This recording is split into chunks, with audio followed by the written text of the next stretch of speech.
If you like our short stories, please like, comment and subscribe. The battlefield at Hogwarts was eerily silent.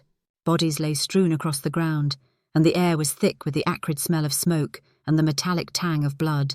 Harry Potter stood in the shrieking shack, his hands trembling as Severus Snape's lifeless body rested before him.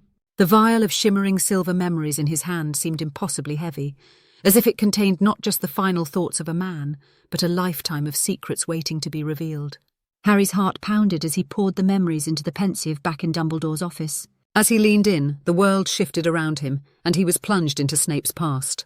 At first it was familiar. The images of Snape's love for Lily Potter, the heartbreak of her marriage to James, and the weight of his double life as a spy. But then something new appeared. In the memory, Lily stood in a dimly lit room, cradling a baby swaddled in soft blankets. The child had tufts of dark hair and bright green eyes, the same eyes Harry saw every day in the mirror. Snape entered the room, his usual stern expression replaced by an almost unrecognisable tenderness. "Severus," Lily whispered, her voice trembling. "We have to protect him. Voldemort can never know." Snape stepped closer, his hands brushing against hers as he gazed at the child. "He'll be safe, Lily.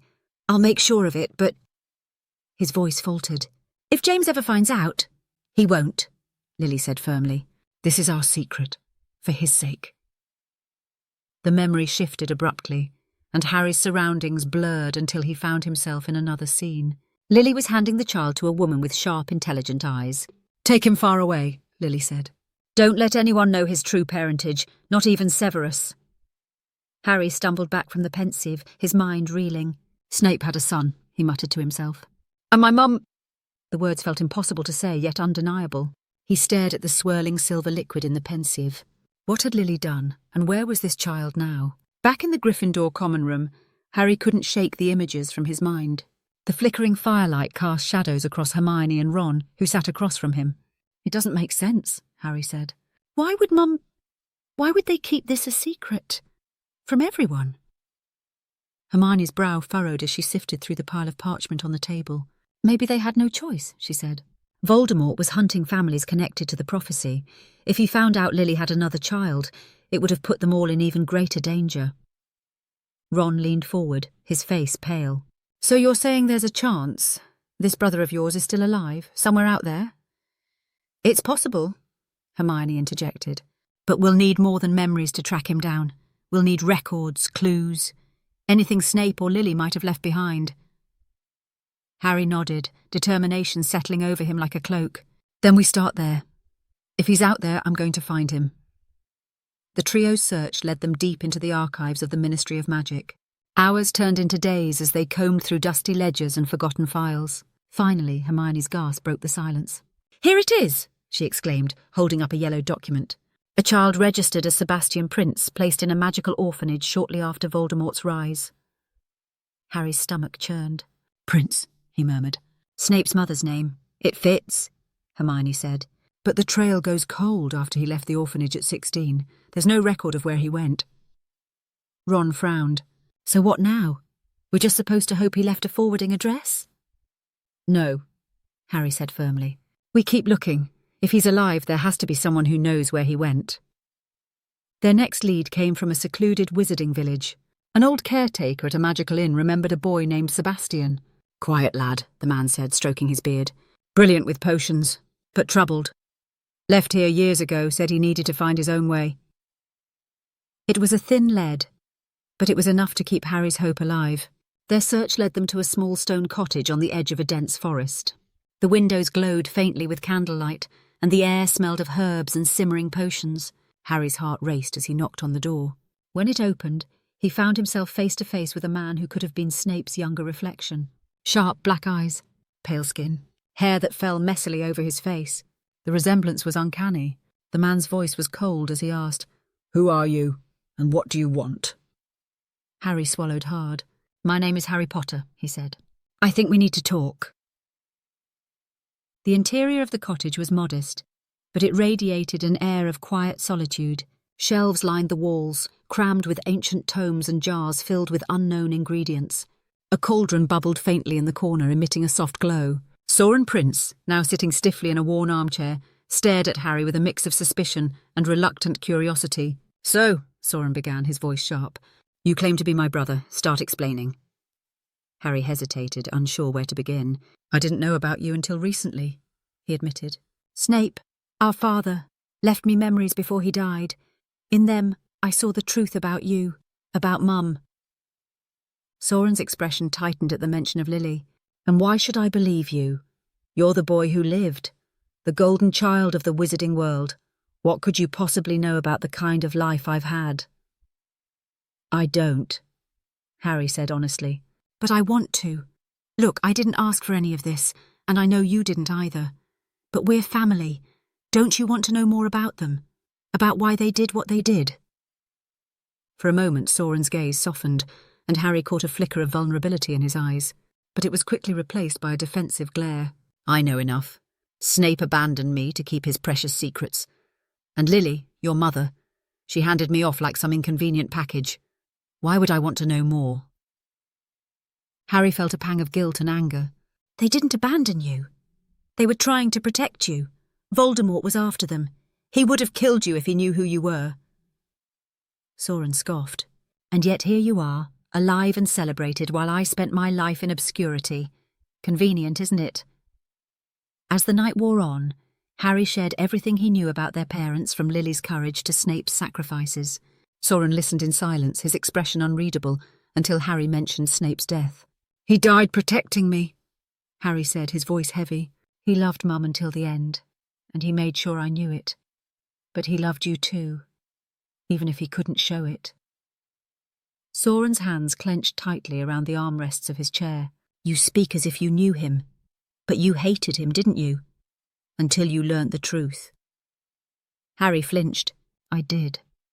I won't lie about that. He was hard to understand, and I resented him for a lot of things. But I also saw his memories. I saw how much he suffered to protect both of us." Soren leaned back, his face pale. "So he sacrificed everything for you. But what about me? Did he ever think about me after handing me off?"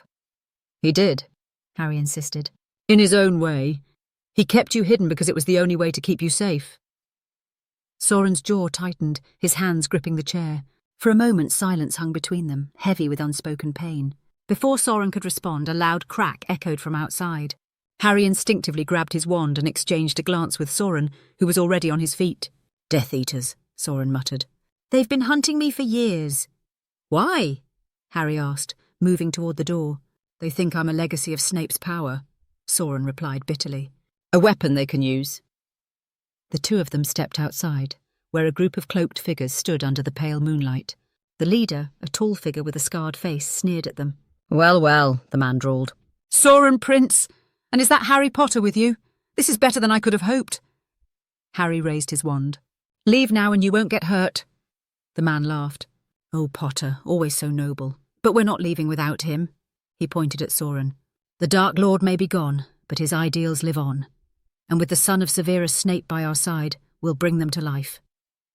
Soren stepped forward, his wand raised. "I'm not your pawn," he said coldly. "And I'm not Snape's legacy. Leave before I make you." The Death Eaters attacked, and the air was filled with the crackling of spells. Harry and Soren fought side by side, their magic blending in an almost seamless rhythm. For all his bitterness, Soren's precision and skill were undeniable. Harry saw echoes of Snape in every movement, and a fierce determination that reminded him of Lily. A powerful, stunning spell from Harry sent the last of the attackers crashing to the ground. The clearing was silent except for their laboured breathing. Soren glanced at Harry, his face unreadable. "You fight well," Soren admitted grudgingly. "So do you," Harry replied, offering a faint smile. Back inside the cottage, Soren poured 2 glasses of fire whiskey and handed one to Harry. "I still don't know if I believe everything you've told me," he said. "But thank you for fighting with me." Harry raised his glass. "To family," he said quietly. Soren hesitated, then clinked his glass against Harry's. "To family." For the first time, the walls between them began to crack.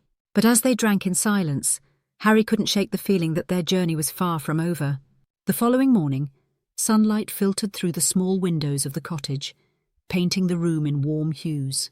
Harry woke to find Soren already at the table, poring over an old leather-bound book. Steam rose from a mug of tea beside him. It was the most peaceful Harry had ever seen him. "Morning," Harry said, his voice groggy. Soren looked up briefly and nodded. There's food on the counter. Help yourself. Harry grabbed a piece of toast and sat across from Soren. What's that? He asked, gesturing to the book. Something my mother left me, Soren replied. Potions recipes, magical theories. A lot of it doesn't make sense yet, but there are also letters from her, from him. Harry leaned forward, intrigued. Can I see? Soren hesitated, then pushed one of the letters toward Harry. It was old but well preserved, the ink slightly faded. Harry unfolded it carefully and began to read. My dearest Sebastian, if you're reading this, it means you've grown into the man I always hoped you'd be. I'm sorry for everything, for the secrecy, for the pain. But please know it was all to keep you safe. Your father and I loved you more than words can say. There will come a time when you must decide what kind of person you want to be. Remember that your blood does not define you. Your choices do. Be brave, my son, and never forget that you are loved. With all my heart, Lily Harry's hands trembled as he finished reading. He looked up at Soren, who was staring at him intently. She really loved you, Harry said softly. Soren nodded, his expression unreadable. I know, but it doesn't erase the years of wondering why. Why I wasn't enough to keep. You were, Harry said firmly. She kept you hidden because you were too important to lose. And she trusted you'd find your way back. To me. To us. For the first time, Soren's hard exterior seemed to crack entirely. He looked away, blinking rapidly. It's a lot to process. I know, Harry said. But you don't have to do it alone. Their conversation was interrupted by an owl tapping at the window. Soren opened it, retrieving a letter sealed with the ministry's insignia. He broke the seal and scanned the contents, his eyes narrowing. What is it? Harry asked. An invitation, Soren said slowly. They want to talk to me. About the Death Eaters. About my heritage. Harry frowned. You don't have to go. They can't force you. No, Soren said, his voice resolute. But maybe it's time I stop hiding. Maybe it's time I decide who I'm going to be. The trip to the ministry was tense. They passed through the enchanted lifts in silence, and Harry could feel Soren's unease radiating off him. When they reached the Department of Magical Law Enforcement, they were greeted by Kingsley Shacklebolt himself. Harry, Kingsley said warmly before turning to Soren. And you must be Soren Prince. We've heard a great deal about you. None of it from me, Soren replied coolly. Kingsley's smile faltered, but he pressed on. We've detained the group of Death Eaters who attacked you. They've been talkative. They believe you are a symbol of their cause, a legacy of Severus Snape they can exploit. We need to ensure that doesn't happen. Soren crossed his arms. And how do you plan to do that? Lock me up? Parade me around to prove I'm not a threat? No one's locking you up, Harry interjected. We're here to make sure you're protected. And maybe to help you find your place in all this. Soren's expression softened, but only slightly. I've spent my whole life hiding because of who my parents were. I don't want to spend the rest of it being defined by them. Kingsley nodded. Then help us. Be part of something bigger.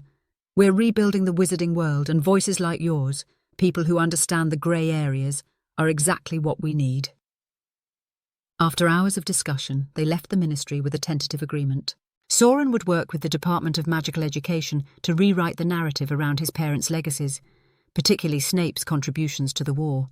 As they stepped out into the crisp evening air, Soren looked at Harry. You think I'm doing the right thing? Harry smiled. I think you're making your own choice. And that's all Mum and Snape ever wanted for you. For the first time, Soren returned Harry's smile fully. Thanks, Harry, for not giving up on me. Back at the cottage, they found another surprise waiting for them. A letter addressed to Soren, marked with the emblem of Hogwarts. He opened it cautiously and read aloud. Dear Mr. Prince, we are pleased to offer you a position at Hogwarts School of Witchcraft and Wizardry as an assistant potions instructor. Your unique expertise and background will be an asset to our students. Soren set the letter down, his hands shaking. Hogwarts, of all places. It's perfect, Harry said. You can make your own mark there. Show everyone who you really are. The weeks that followed were a whirlwind of preparation. Soren moved into the castle, and Harry visited often. Slowly the world began to see Soren not as a shadow of Snape or a relic of Voldemort's war, but as his own person, a brilliant potioneer, a complex and fascinating man, and most importantly family. For Harry, the journey had brought unexpected closure. He had gained not just a brother, but a deeper understanding of the people who had shaped his life.